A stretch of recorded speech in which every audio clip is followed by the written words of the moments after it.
जब से सिमरन के लिए करण का रिश्ता आया था, तभी से सिमरन के साथ अजीब चीजें होने लगी थीं।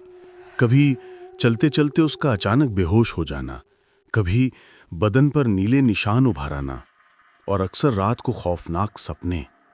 एक रात तो उसने अपने सपने में एक भयानक छाया नारी देखी।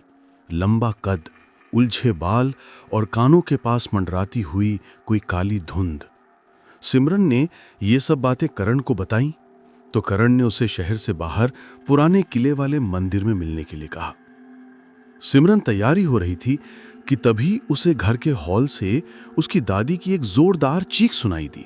वो घबराकर बाहर आई तो पूरे हॉल में एक सड़ी लाश जैसी बदबू फैली थी। उसकी दादी खुले बालों में पत्थर की तरह सीधे खड़ी थी। उनके हाथ में एक तांबे का कलश था। सिमरन को देखते ही दादी ने वो कलश उसकी ओर फेंक दिया। उसमें से गाढ़ा काला चिपचिपा तरल फर्श पर फैल गया, खून जैसा, मगर उससे भी ज्यादा काला।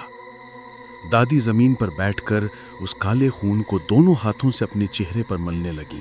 उनकी आंखें बिल्कुल खोखली लग रही थीं। सिमरन डर के मारे चिल्लाई और अपने पापा को ढूंढने लगी, लेकिन वो घर में नहीं थे। फोन लगाने पर पापा ने बताया कि वे करण के साथ मंदिर में हैं और तुरंत वहां पहुंचने को कहा। डरी कांपती सिमरन स्कूटी लेकर मंदिर पहुंची।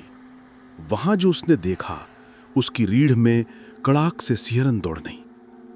करण का चेहरा भी उसी काले खून से सना हुआ था और उसे रस्सियों से बांधकर हवन कुंड के पास बैठाया गया था। वो दर्द से तड़प रहा था, चीख रहा था। हवन कुंड के दूसरी ओर मंदिर का पुजारी और सिमरन के पापा तंत्र मंत्र कर रहे थे। सिमरन रोते हुए उनके पास गई, पर पापा ने उसे शांत रहने को कहा।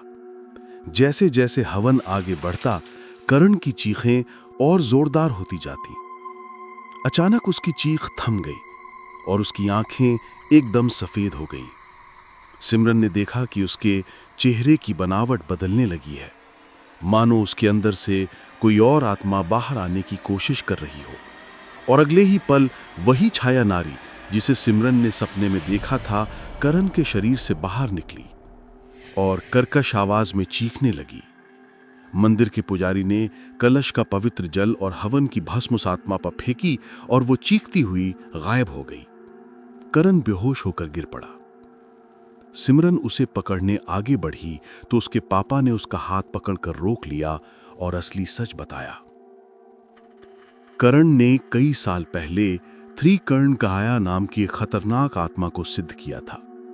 कहा जाता है कि त्रिकर्ण छाया साधक के कानों में भविष्य, वर्तमान और अतीत के सारे रहस्य फुसफुसा सकती है, लेकिन इसके बदले में साधक को अपनी जान, नींद और परिवार की खुशियां कुर्बान करनी पड़ती हैं। करण के पिता की मौत के बाद उसका जीवन बिखर गया था। पढ़ाई खराब हुई, मां बीमार रहने लगी। तभी किसी ने उसे इस काले तंत्र के बारे में बताया। करण ने महीनों तक जंगलों में बैठकर साधना की और एक रात त्रिकर्ण छाया उसके सामने प्रकट हुई। उसने करण को ज्ञान और सफलता देने का वादा किया, लेकिन उसकी आत्मा पर कब्जे के बदले। करण का बिजनेस अचानक सफल हो गया। घर की हालत सुधर गई, लेकिन छाया नारी की पकड़ भी मजबूत होती गई। और जैसे ही करण सिमरन के करीब आया, वो फिर जाग उठी थी। उसी छाया ने सिमरन की दादी पर भी कब्जा कर लिया था और आज की पूजा इसी श्राप को समाप्त करने के लिए थी। अचानक करण की आंखें फिर से सफेद हो गई। उसने रस्सियां तोड़ी और पागलों की तरह हंसते हुए सिमरन का गला पकड़ लिया, हवा में उठाकर झुलाने लगा। सिमरन की सांसें रुकने लगी। पुजारी मंत्रों का तेज उच्चारण करने लगा। करण ने एक हाथ से सिमरन के पापा को इतनी जोर से धक्का दिया कि वो दीवार से टकराकर गिर पड़े। सिमरन लगभग बेहोश होने वाली थी, तभी पुजारी ने जोर से पूरा कलश करण पर उड़ेल दिया। करण बुरी तरह चिल्लाया और हवन की आग में गिर पड़ा, लेकिन जल रही थी त्रिकर्ण छाया, करण नहीं। कुछ ही पलों में वो धुआं बनकर गायब हो गई। पुजारी ने आग बुझाई और करण पर हवन की भभूत लगाई। करण बेहोश पड़ा रहा। 10 दिन बाद करण हॉस्पिटल में होश में आया। उसे कुछ याद नहीं था। उसका दोस्त बताता है, इन 10 दिनों में उसकी माँ का हार्ट अटैक से निधन हो गया था और उसके स्टार्टअप का बड़ा कॉन्ट्रैक्ट भी रद्द हो चुका था। दूसरी तरफ सिमरन करण से प्यार तो करती थी, लेकिन अब वो अपने परिवार की जान खतरे में नहीं डाल सकती थी। इसलिए उसने रिश्ता हमेशा के लिए तोड़ दिया। उसी दिन करण को समझ आया, जिस छाया ने उसे सब कुछ दिया था, उसने उससे कहीं ज्यादा छीन लिया था।